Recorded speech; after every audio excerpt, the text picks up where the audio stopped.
Bollywood actress Kangana Ranaut रविवार को महाराष्ट्र के गवर्नर भगत सिंह कोश्यारी से मुलाकात करने पहुंची। कंगना रनौत ने राज्यपाल से मिलकर अपने साथ हुए अन्याय के बारे में बात की है। मुलाकात के बाद कंगना रनौत ने कहा, मैंने महाराष्ट्र के गवर्नर भगत सिंह कोश्यारी से मुलाकात की है। मेरे साथ जो भी अन्याय हुआ है मैंने उसके बारे में बात की है।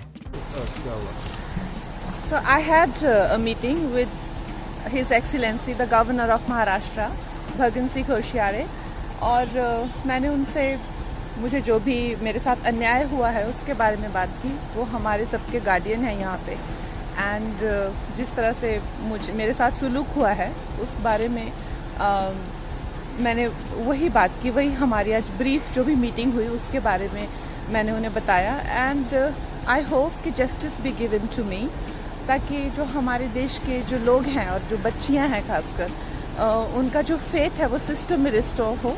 और मैं कोई पॉलिटिशियन तो हूँ नहीं और मेरा कोई पॉलिटिक्स से लेना देना तो है नहीं।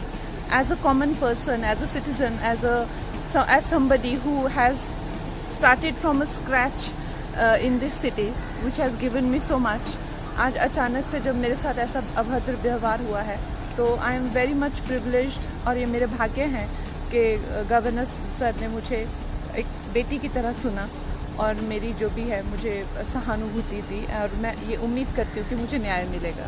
धन्यवाद। इससे पहले भगत सिंह कोश्यारी ने भी बीएमसी की कार्रवाई पर नाराजगी जाहिर की थी। उन्होंने इसे लेकर मुख्यमंत्री उद्धव ठाकरे के प्रमुख एडवाइजर अजय मेहता को तलब कर सीएम के इस बेतुके सलूक पर अपनी नाराजगी जाहिर की थी। वहीं केंद्रीय मंत्री रामदास अठावले ने महाराष्ट्र के गवर्नर से मुलाकात कर कंगना रनौत के दफ्तर पर बीएमसी की कार्रवाई को गलत ठहराते हुए मुआवजे की मांग की थी।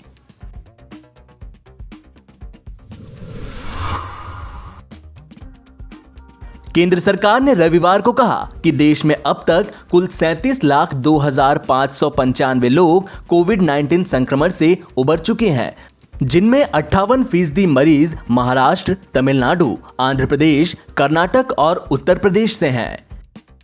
देश में फिलहाल कोविड-19 का इलाज करवा रहे 9,73,175 मरीजों में 60% इन्हीं राज्यों से हैं। अब देश में स्वस्थ होने की दर 77.88% है। केंद्रीय स्वास्थ्य मंत्रालय के मुताबिक महाराष्ट्र रोजाना 13,000 से अधिक मरीजों के स्वस्थ होने के साथ ही इस मोर्चे पर सबसे आगे बना हुआ है, जबकि आंध्र प्रदेश में रोज 10,000 से अधिक मरीज ठीक हो रहे हैं। मंत्रालय द्वारा सुबह 8 बजे जारी किए गए आंकड़ों के मुताबिक देश में पिछले 24 घंटे में 78,399 मरीज स्वस्थ हुए हैं। सरकार के मुताबिक पिछले 24 घंटे में देश में कोविड-19 के 94,372 नए मरीज सामने आए हैं। अकेले महाराष्ट्र में 22,000 से अधिक मरीज सामने आए, जबकि आंध्र प्रदेश और कर्नाटक में 9,000 से ज्यादा मरीजों का पता चला है। मंत्रालय ने कहा, करीब 57% नए मरीज इन्हीं राज्यों से हैं। स्वस्थ हुए मरीजों में 58% भी इन्हीं राज्यों से हैं। आंकड़ों के मुताबिक देश में फिलहाल 9,73,175 मरीजों का इलाज चल रहा है, जो कि मरीजों का 20.47% है। महाराष्ट्र में 2,80,000 से अधिक मामले हैं, जबकि कर्नाटक में 97,000 से ज्यादा मामले हैं। देश में इलाज करवा रहे मरीजों में महाराष्ट्र में 28.79%, कर्नाटक में 10.05%, आंध्र प्रदेश में 9.84%, उत्तर प्रदेश में 6.98% और तमिलनाडु में 4.84% मरीज हैं। इन राज्यों में 60% मरीज इलाज करवा रहे हैं।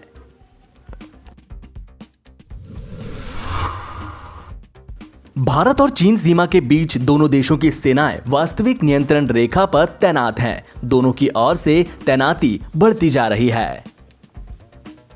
चीन के देश भर से अपनी सेना को बुलाकर LAC पर लगाने के बाद भारत ने भी ऊंचाई वाले इलाकों पर अपने कैंप लगा दिए, जिसके बाद चीनी खेमे में खलबली मच गई है।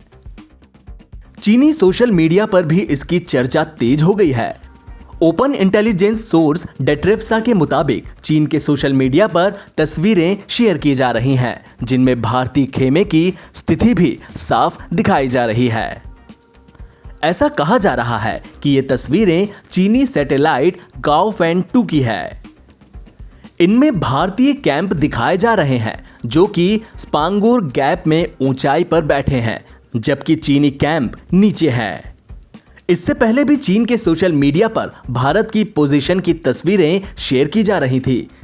इसमें पेंगोंग के दक्षिण में पहाड़ों पर PLA कैंप पर नजर रखते भारतीय सेना के कैंप दिखाए गए थे।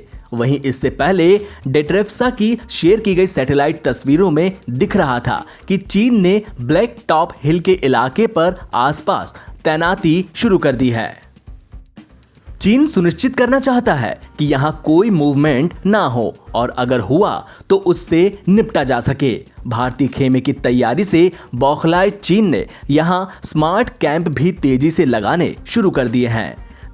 दरअसल चीन की गतिविधियों को देखते हुए भारतीय सैनिकों ने PLA के कैंप के बहुत ऊपर पहुंचकर कैंप बना लिए। भारत ने सामरिक ठिकानों पर मोर्चाबंदी के अलावा फिंगर 2 और फिंगर 3 इलाके में अपनी मौजूदगी बढ़ा दी है।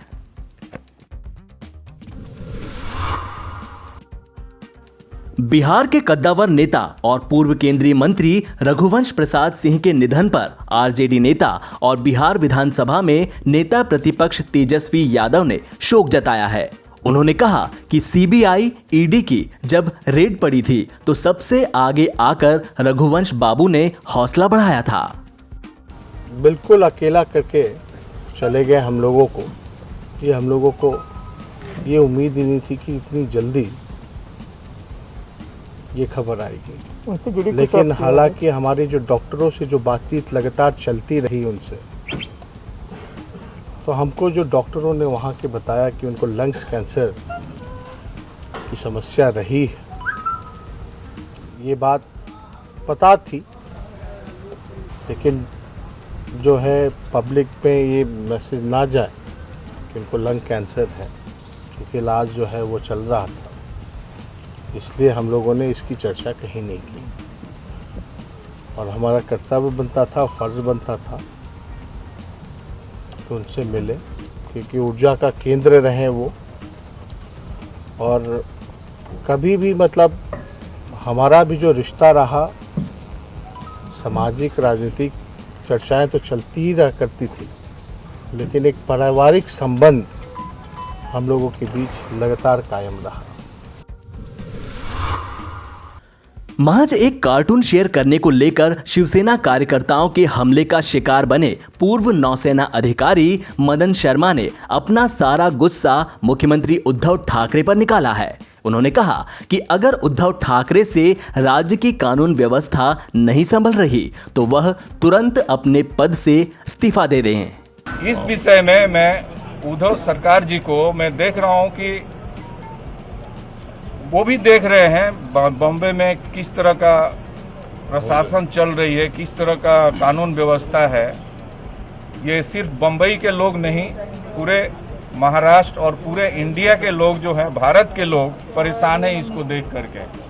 वो लोग पूरे देश से समर्थन कर रहे हैं कि ये सरकार को जो है बदलना चाहिए। और मैं भी इस चीज़ को मैं आग्रह करूंगा उद्धव ठाकरे जी को, चीफ मिनिस्टर उद्धव ठाकरे जी को, कि अगर आपसे ये संविधान आपका गवर्नमेंट नहीं चला सकते हैं तो आप रिजाइन कर दीजिए, जनता को अपना सरकार चुनने दीजिए जो कि कानून व्यवस्था पर नियंत्रण करे।